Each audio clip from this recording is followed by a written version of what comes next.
Hi, this is Traceyhd, and I want to thank you for joining me for our weekly Oracle and Tarot card reading. And this reading you can use as a pick a card reading 1, 2, or 3, or a blended reading for the entire week, the beginning, the middle, and the end. As I shuffle the deck, I'm asking all light beings, angels, and God, please relay the message I need to share with my viewers, the highest good of all. The beginning of the week, or card 1, I'll take a card from the top. Middle of the week, or card number 2, will be from the center of the deck, and then the bottom card will be the end of the week, or card 3 if you've chosen that. Okay, and let's see what we have here. So we start out the week with card number 20 if you're into numerology, but this is card 1 if you're doing a pick a card reading. It's Feast of Plenty. It says choices and their consequences. And it's a crystal ball with 2 swords going through it. Wow. That's some powerful energy right there. And this card here is telling us about options, choices and their consequences, life's blessings. It says a great feast is laid out before you and requires you to choose. What will satisfy your hunger? Something new and unconventional with its potential for bitter or savory qualities, or something you already know you love.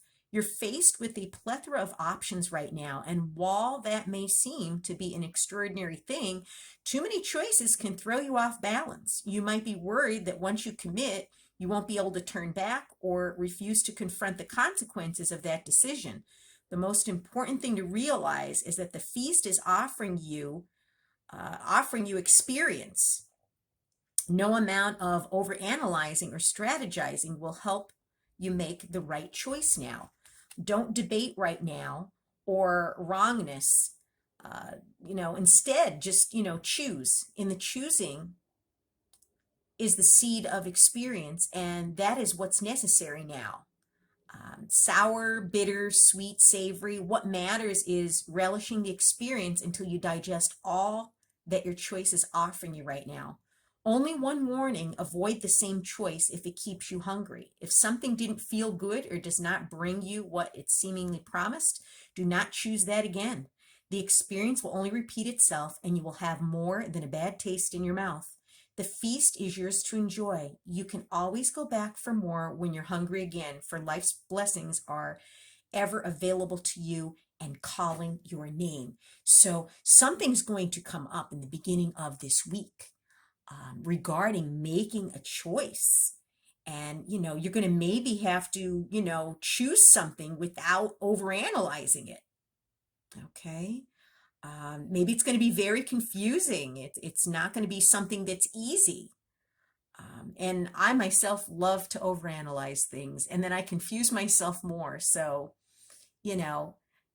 trust your gut in this situation. That's what I would recommend. If your gut feeling is telling you feel right about something, then choose that. If you don't feel right about an option, then, go with your gut and don't choose that.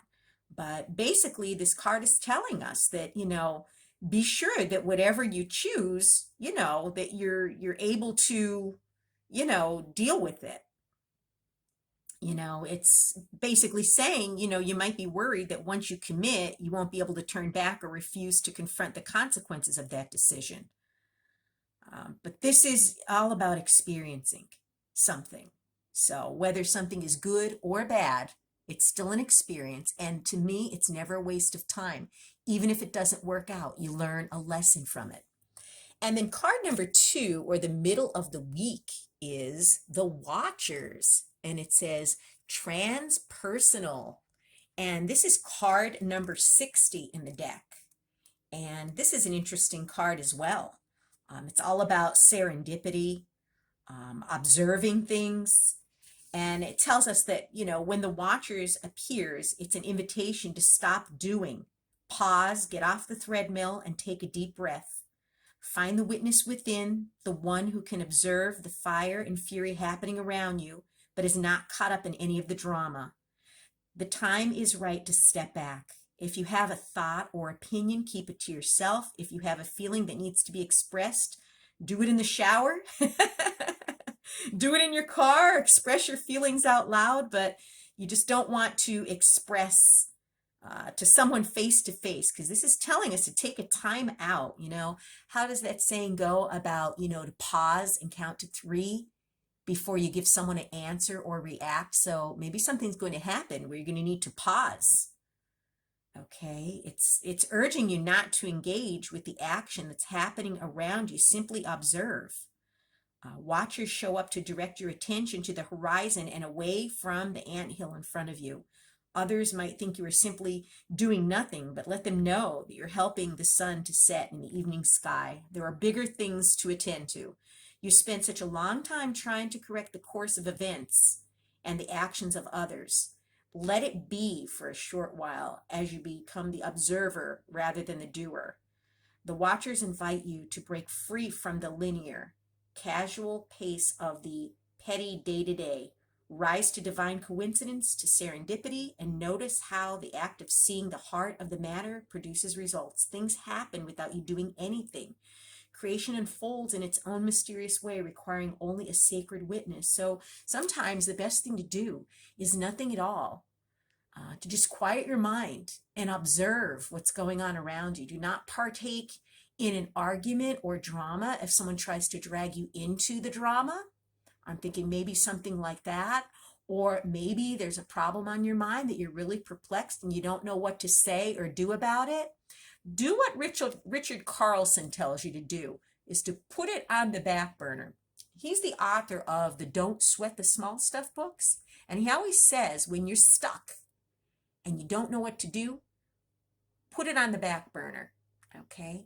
And at the right moment, the answer will come to you. What actions you need to take will automatically pop into your head.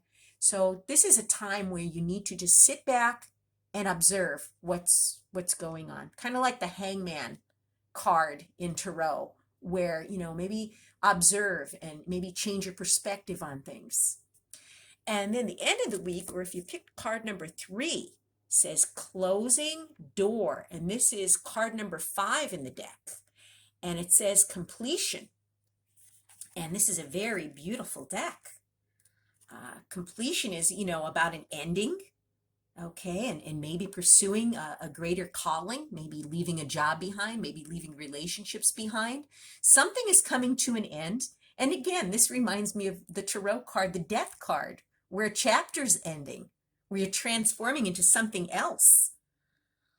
This closing door here, when the closing door shows up, it's a call to recognize an ending, to terminate a relationship, job, task, situation, whatever's been dragging on for far too long, something that's maybe unfulfilling in your life that you're back and forth about. Unlock the cage you've been trapped in and shut the door behind you. This is not the time to worry about what others think or feel. Instead, break with the routine. Consider what you think and how you feel, and be true to your heart's calling. It's time to walk out the door. If you do not see a door but only a solid wall in front of you, ask for assistance. Muster the courage to say no more. Remember as well that no one needs to be wrong in order for you to do what you've known you need to do for a long time. If the door to a project or relationship has been closed to you, stop knocking on it. When the door's not opening, it's not your door, right? You've tried that already and no one answered the door. So it's not your door. So take this as a gift, difficult and painful as it may be, and move on. When these doors don't open for us, we're not being punished. We're not being denied what we want. It could very well be a blessing in disguise. And I truly feel when you knock on the door, no one answers, and you're not able to walk through that door, God has something bigger and better planned for you. Okay, so don't try to force the door open. Sometimes we need to close the door on things. Every door that shuts is an invitation to find another way, another path to your destination. Better to recognize this earlier than later, because when we force something, we force a door open, so they say, may not be successful with forcing things to happen. Whereas if we allow things to flow in our life, what is meant for us will always find us. You know, how many of us leave a relationship or a job years after we knew, it was time to move on? Stop wallowing in the pain and lingering on the reasons why things did not work. It is keeping you from your greater calling. Bow deeply before that closed door, give thanks for the lessons, and set yourself free. So there's going to be some endings. Don't be scared, because every ending allows you a new beginning. And when you close the door on one thing, you're opening the door to a new experience, and very much so your calling. So if you were like me, that was in a job that was a true soul crusher, I pondered it back and forth. What should I do? Should I stay? Should I go? Should I stay? Should I go? And then the chain of events that took place at my job pointed me in the direction that I could not tolerate it any longer. And the answer was as clear as day, that I needed to go.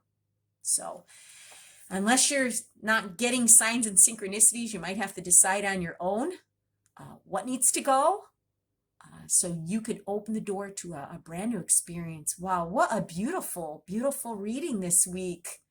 Oh my goodness, making decisions, accepting consequences, maybe pausing in the middle of the week, observing things that are going on around you because there may be some chaos going on, and then maybe putting an end to whatever that chaos is here. It could be a chaotic job like I was in, or a chaotic relationship. But after you've had your time to think about things, okay, be ready to close that door and move on to the next chapter in your life. Beautiful. If you've enjoyed this reading, please like it by giving it a thumbs up, share it, and above all, subscribe, because I will be back with more.